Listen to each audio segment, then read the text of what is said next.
Hello everybody, welcome to Snyder's Inc.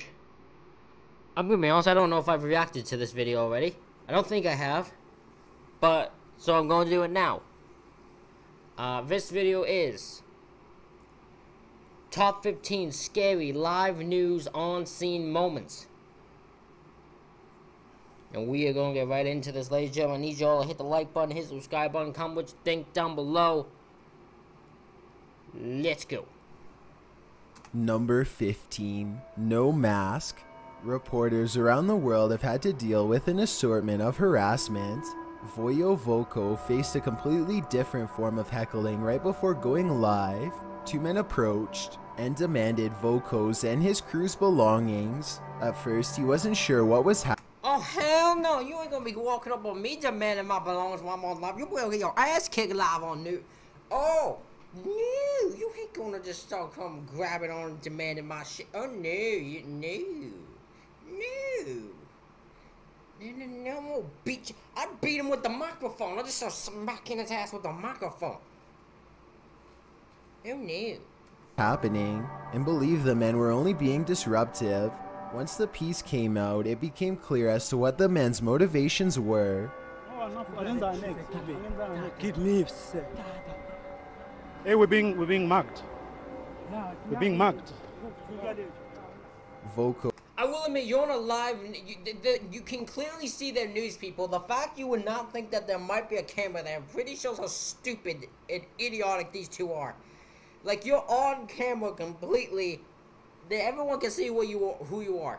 Voco and his crew were only seconds away from going live with their report when the men appeared.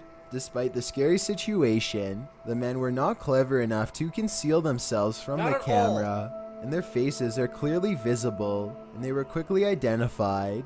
All the news crew came out uninjured, and Voco gave an in-person interview about the incident. Members of the KTVU station were startled by a commotion and a man running away. A few feet away, the crew from nearby KNTV began screaming as a man approached them and hit the cameraman.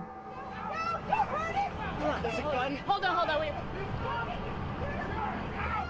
Sorry, there's an incident out here. The suspect then grabbed both crews' cameras and fled into a car. His face briefly shown before the footage ends. Police were able to take the suspect into custody, and nobody was serious. The insane thought that you would rob a newscast, a news people, just seems so stupid, because they're gonna try to get their shit. Police are gonna make sure they get their shit. So you ain't gonna be caught easily. Seriously harmed in the incident. Number 14, North Hollywood incident. The morning of February 28, 1997, echoed with loud bangs in North Hollywood, Los Angeles. Two heavily armed men robbed a Bank of America branch. Upon exiting the bank, the men found themselves surrounded by LAPD officers, but showed no fear as they attempted to escape. Officers attempted to retaliate, but the balls on this news reporter, the balls on this news reporter to be even near this scene. Next level. I would not want to be anywhere near them when guns are going. No. The balls on these guys. Respect to this news reporter. Their efforts were stopped by the men's heavy armor. When I heard the bullet that hit behind the pool, at that moment I was pretty scared. Two of the witnesses that day were reporter Jorge Vieira and his cameraman John Guerrera. The two worked for KVEA TV, a local Spanish language news, and were the first news to arrive on the scene. Ducked behind several parked cars, Vieira reported despite what was happening only feet away from him. At one point, Vieira mistook one of the men for a police officer and moved closer towards him. It wasn't until he was too close that he realized his mistake and remained in cover. Thankfully, Vieira and Guerrera survived the ordeal. The incident was a changing point in police history, and many credit it with the beginning of police being more heavily equipped. Number 13, Beyond Duty. Not all heroes wear capes, and not all reporters are only interested in capturing the next scoop. During Hurricane Harvey between August 17th and September 2nd, 2017, Texas experienced massive flooding which affected nearly 50,000 homes. One of the hardest hit was Houston and the surrounding area. During the calm of the storm, KHOU 11 reporter Brandy Smith and photographer Mario Sandoval were filming on an elevated freeway when they came across a semi-truck in over 10 feet of water, with its driver trapped inside. His doors were held shut by the force of the water, and his cabin was quickly filling inside. Much to Smith and Sandoval's relief, a sheriff car was passing by towing a boat behind it. Smith flagged down the sheriff's deputies and asked them to help, and the two men quickly sprang into action. While assessing the situation, one of the deputies revealed that a year before,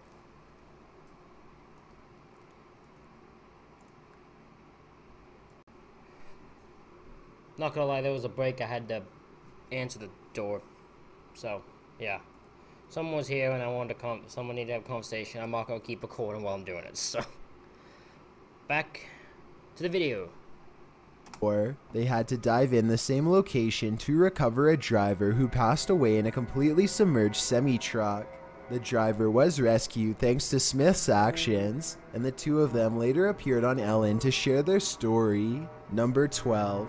The Lion's Jaws. The lion has the nickname King of the Jungle, and for good reason. Telegraph journalist Charlie Starmer Smith was in No, never go. I would never go into the thing of a lion. Are you kidding me? Are you you insane if you think I'm doing that? No, I would trust no animal, especially for that type of situation. No. South Africa at an animal sanctuary to film himself with the lions. Clearly nervous from the beginning, Smith steps into the lion's cage and is assured by the handler it is safe to pet the lion's belly. It starts off fine, but the lion begins biting at Smith's shoes and sleeve. Hey, point up. Hey! After the handler gets the lion away, it appears to scratch him, but the handler assures Smith he is just playing. After a second attempt to calmly pet the lion, it once again begins to bite at his sleeves and pant legs. For over a minute, the lion scratches and bites Smith as the handler works to get the lion away from Smith. Thankfully, all scratches were minor and not conducted out of... Oh my god, that would be traumatizing to me. If I even heard the word lion, I'd be traumatized. I'd get PTSD if I was that regular reporter. That's insane, man. Oh my god, that seems like an unsafe environment to be in completely. Of pure aggression on the lion's part, it was only playing, but had Smith showed any weakness or had panicked, it is possible the lion would have done much worse. Smith managed to walk away alive. Number 11. London is burning. When unrest occurs, fires will follow. London was the epicenter of a massive incident between August 6th and 11th, 2011. After Metropolitan Police took the life of unarmed Mark Duggan, the outrage spread throughout the UK, with shops, homes, and vehicles looted. That is a sick photo. I don't know if that's a photo or artwork or what that is. That is a cool looking photo though. That is awesome looking. And burned. A group of BBC journalists were driving and filming one of the areas affected, with smoke filling the streets and people swarming all around. I mean, what'd you think? You don't know. You shouldn't do that. Don't listen. These news reporters. We're talking about people defending. We're talking about black people, African American people, whatever you want to call them.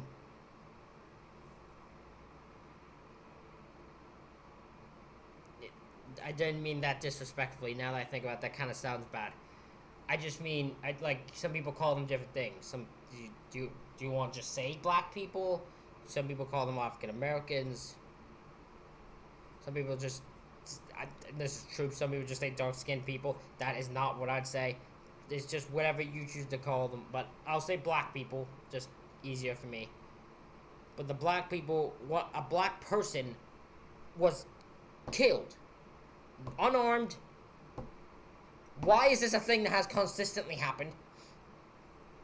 I don't understand it.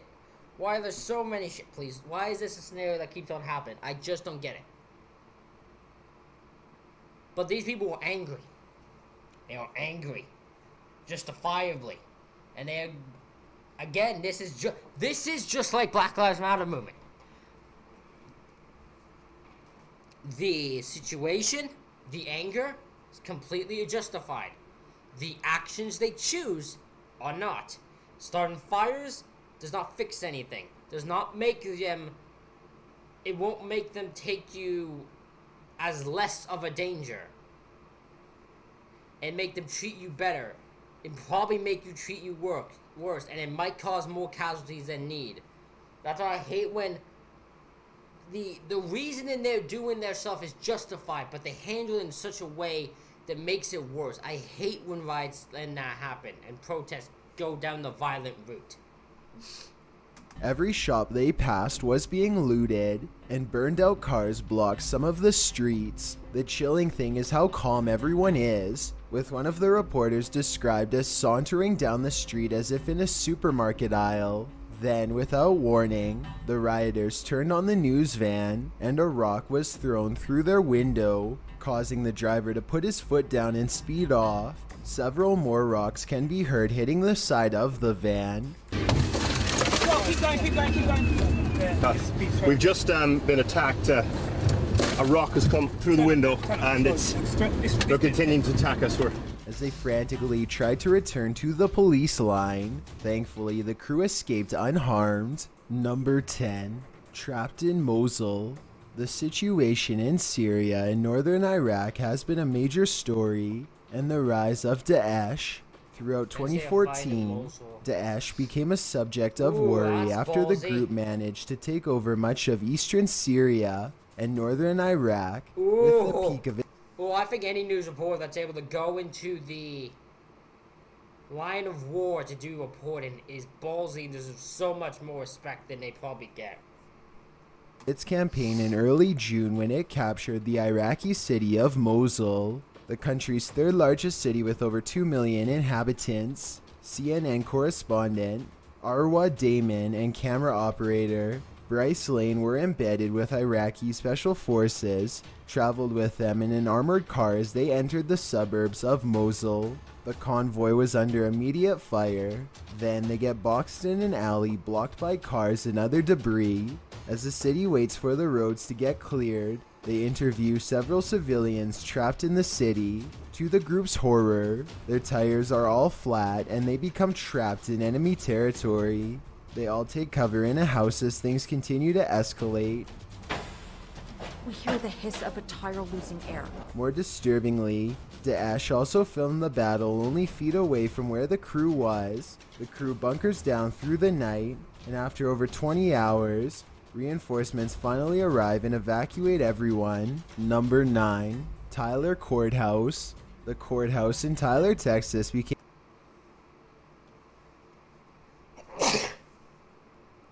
I apologize. I knew that was coming. I had to pause for it. I'm sorry. the scene of a major battle on February 24, 2005. David Ario made his way to the courthouse to confront his ex-wife and son. The two had recently gotten divorced, and Ario was enraged at the court's decision. As his ex-wife and son walked towards the courthouse doors, Ario ambushed them, taking the life of his ex-wife. Several officers inside attempted. What a stupid bastard. I don't get the... What a moron he is. He walks... The judge decides that the woman needs to get... The woman gets custody, which is a Is times it's a scenario where it should not be done. Let's straight be honest. I'm not saying this is, but I'm just saying that is a thing that happens where the woman just gets it even though she really shouldn't. But in this scenario, even clearly they probably weren't the right, because this guy just immediately as a response grabbed a gun, went to the courthouse and took the life of his ex-wife in front of their child, you dumbass. You think that child ain't gonna forget that? That child's gonna remember that completely. What is wrong with him? What is wrong with people? I don't get it. Why are people so ridiculous? Why are they so stupid? Oh, I hate this guy. Attempted to confront Ario, but were forced to retreat. During the incident, a news crew was inside one of the courtrooms when this started. Everyone in the room dropped to the floor, and one officer kept the defendant subdued in order to prevent him from making a dash in the confusion. Oh my god, could you imagine just being in a court case about something and probably not even that, like, that serious? They just don't know gunshots go, God in hell, that would scare the shit out of me. Thank God I've never had to be in court. At one point, the crew's cameraman decided to venture outside in order to capture what was going on, but made it no further than a few steps before his nerves got the better of him, and he rushed back into the courtroom to take cover. Outside, news crews captured officers swarming the area. A man didn't have the guts. He was sitting there, he's allowed to walk, and he's like, nope. He had a gunshot pop me. He's like, nope, never mind, I'm going back into court. Never mind, I'm good there. In order to prevent Ario from escaping. Unfortunately, Ario had already driven off, and a short chase ensued. After Ario was rammed by a car, he had his life taken when attempting to retaliate. In the end, Ario's wife, a civilian, and Ario were the only people who passed away during the incident. Number 8. Chaos. So the guy didn't even really face justice because he got out and tried to fire at them and they ended up taking his life. Damn. In Ferguson, in 3 separate instances, Ferguson became chaotic after police took the life of Michael Brown, an unarmed African-American teen who... This is the second time we've had it where there's a riot because they took the life of an unarmed black guy.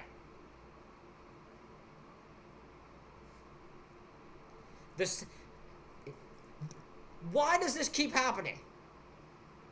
Why are police officers doing this? How stupid are police officers? How dumb are police... This is actually a stupid question. In this case, literally this channel has almost turned into a on police officer channel. Because every video has something where police officers look like a freaking idiot. Who was walking home with friends on August 9th, 2014. The same day, people flocked to the streets to voice their anger. For 2 weeks and 2 days, the streets of Ferguson were rife with chaos. News stations from across the states gathered to capture the chaos, but often found themselves in the line of fire during the... This is another scenario. Literally like last time. Don't know if they should have handled it the way they handled it. I think that might have been what made it overdue. I don't think that's the way it went well. There is a way to protest without violence. I understand. I know what's going to happen here, right? There's going to be people who watch this who think I won't understand their anger. I don't understand how, like, you have to do violence to actually get their attention. I get it. I get it. But it doesn't help your cause any. That's what my thing is. Does it help your cause?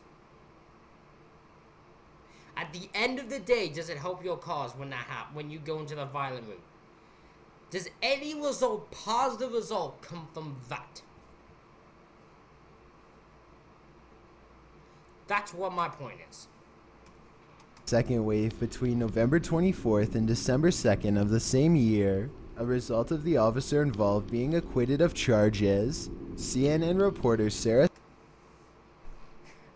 Okay, that's probably what set it off. Because he's unarmed in a situation. How the hell did he not get charged? How do police keep getting away? You can't just not charge them because the thing is there was an officer. You can't keep doing this. Ugh. It's this that causes it, because this is why they think they have to get violent, is because justice doesn't get served.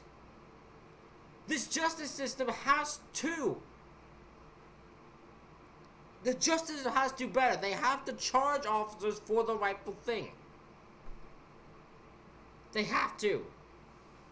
Snyder was discussing several fires near her when a rock was thrown at her, causing her to momentarily duck down in pain. Decide whether it's...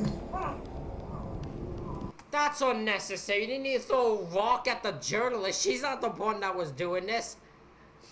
Leave her alone. You don't need to throw a rock at her. That's not gonna help the fucking situation. She's innocent. Here's the thing. Your thing is, oh, this unarmed-ish person was taken out innocently. So your response is to violently throw rocks and throw stuff at unarmed people who are just doing their job? Like, that doesn't help the situation. Sorry, I just got hit by a rock. Snyder was okay and assured the viewers and station as much before continuing her report. However, another reporter who was also live interrupted her, saying he could still see rocks falling down around her, and urged her to leave the area. In another incident, a crew from Al Jazeera were preparing for a broadcast with the police in the background, when without warning or reason, police fired a tear gas canister right at them. Another crew nearby caught the incident. I saw a black guy there, that's why I saw a black guy, so they're like, well, he's clearly endangered. Literally, this is clearly a news report thing. This is the most news report looking set I've ever seen. Where here would you think these are not news reporters?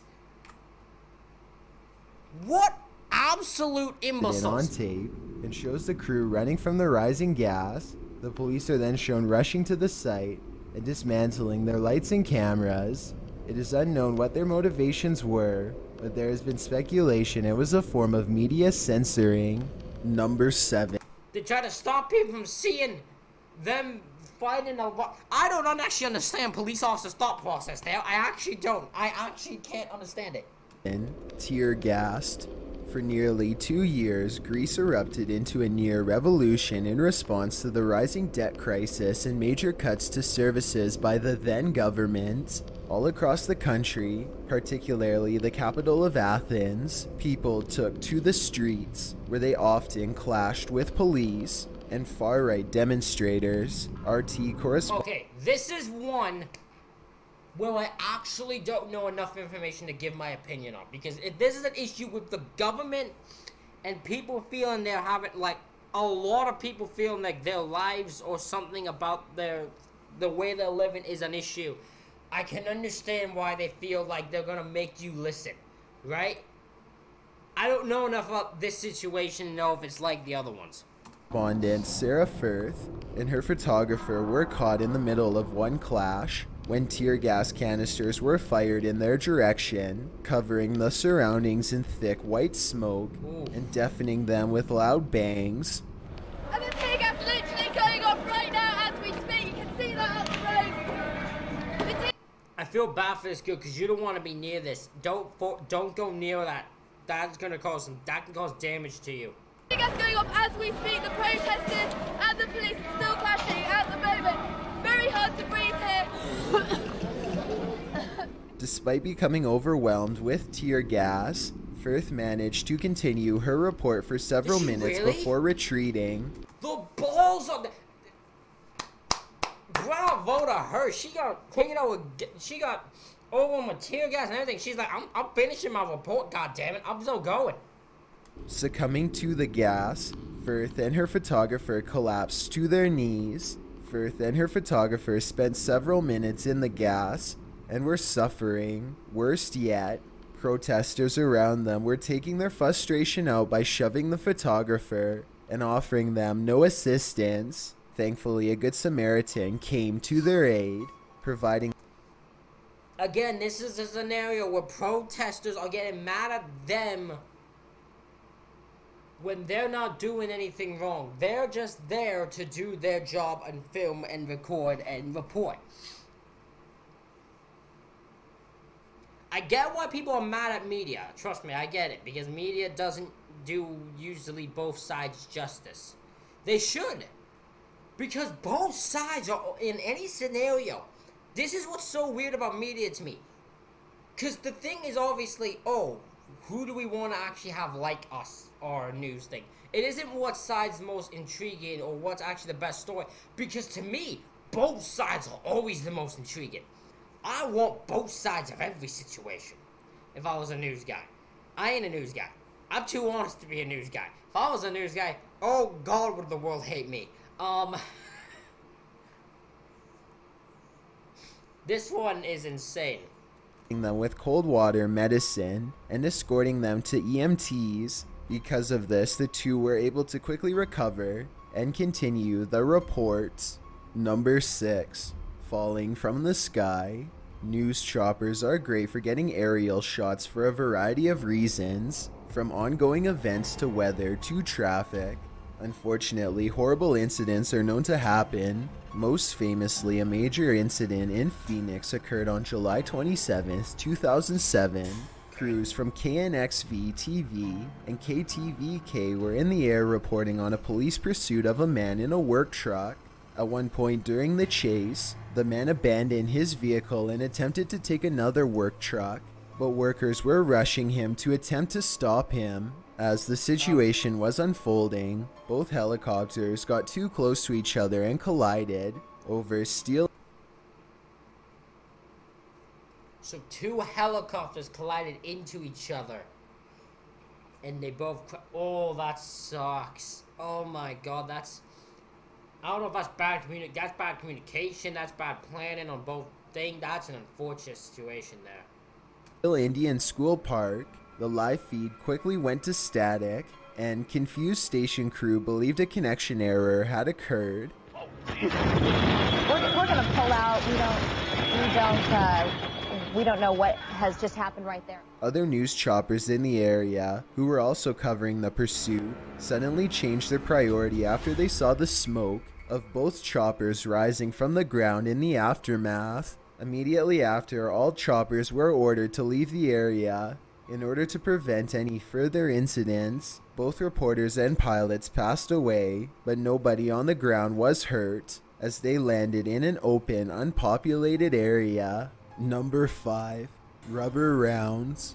In the aftermath of the 2016 presidential election, across the country, tens of thousands of people demonstrated their displeasure at the results. During several... Oh my god, they hated Trump winning that badly, eh? They started fucking doing protests and riots over that too. I mean, fucking hell, if there was anyone who he fucking led, he tried to lead one almost, pretty much, so fucking hell should happen against him. Of these events, things became unruly, and police resorted to tear gas and rubber rounds in order to disperse the growing crowds, and clashes between supporters and opposers. KOIN6 news reporters were in Portland filming the event. When things went south quickly, tear gas and flashbangs went off all around, and rubber rounds went flying as people scrambled to get away.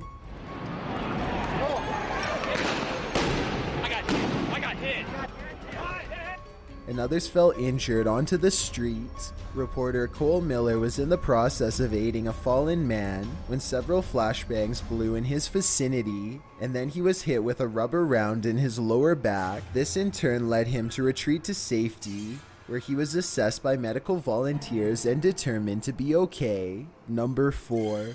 Just in time. Expect the unexpected, and you may just save your life. This was the lesson a KTVU journalist in Northern California will never forget. Alex Savage was at a busy intersection talking about a recent train derailment when suddenly 2 cars drive into each other, sending one right towards the crew. The reporter heard the noise and quickly dodged out of the way before the car took him out. Situation for... Everyone was okay. Even the camera itself avoided damage as it was able to stay upright and continue filming. Number 3. 1992 LA. For 5 days in 1992, Los Angeles was lit up like a Roman candle. After the Rodney King verdict came in, people gathered outside the courtroom and began taking out their anger on the courthouse.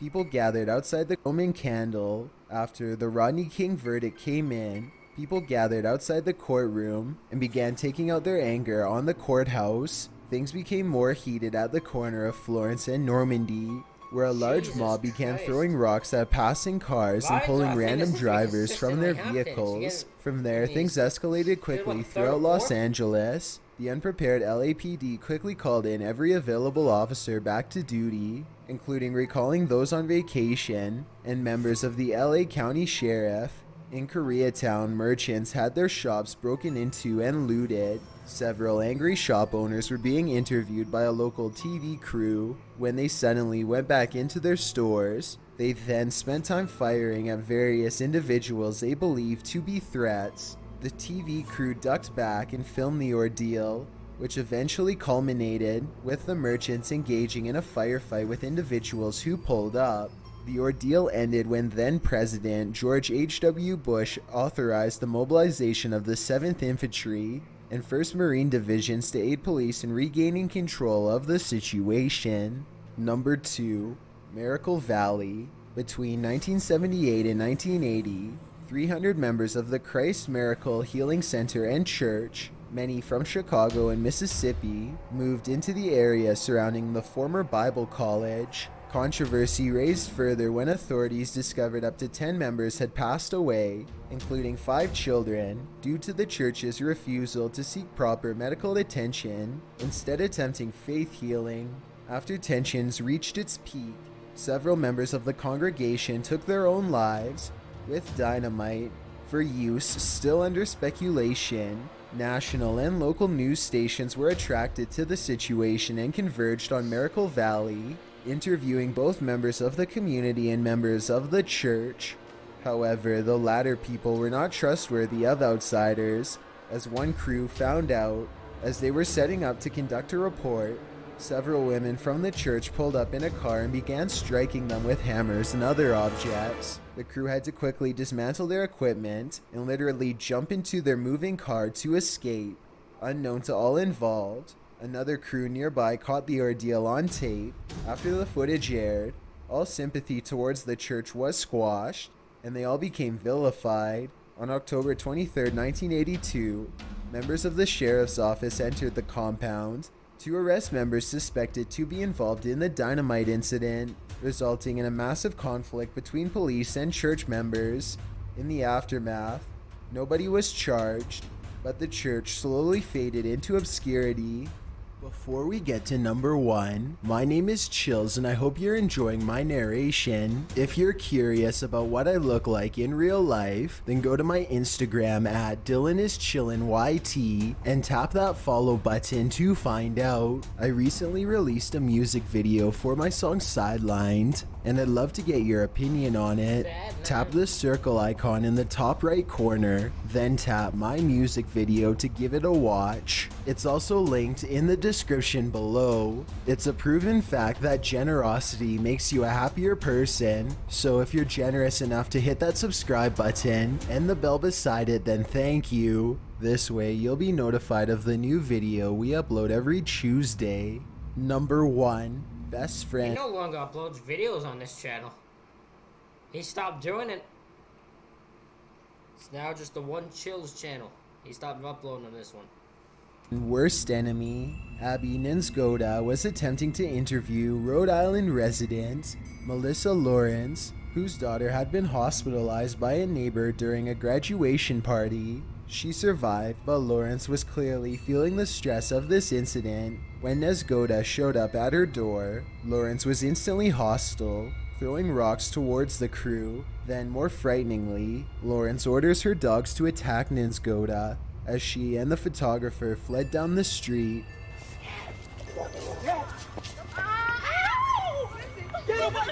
In another incident, reporter John Gordon was doing a report on police dogs and was interviewing Canine Officer John Best with his new dog Pedro. The interview starts off well, and Gordon gently pets Pedro on the head. Best was confident things would go well, but also did not know Pedro's personality all that well since they were just assigned to each other. At one point, Gordon reaches up with his other hand and places it on Pedro's neck. Because the dog is trained to defend itself, Pedro saw this as an aggressive act and quickly chomped down on Gordon's face. Best pulled Pedro away within a fraction of a second, and Gordon stood up and walked away. He was rushed to the hospital, but luckily only suffered minor cuts. Gordon learned an important lesson to remember the personal boundaries of a police dog. And that's insane. This dog, it grabbed him. It grabbed the dog around. He tried to pet the dog around the throat, but the dog that's trained to defend himself took that as aggressiveness and attacked him. That is insane. Ladies and gentlemen, that is it for this reaction video. Let me know what you thought of these insane live news on-screen moments in the comments below. Hit the like button, hit the subscribe button. Thank you all for watching. I'll see you all for the next one.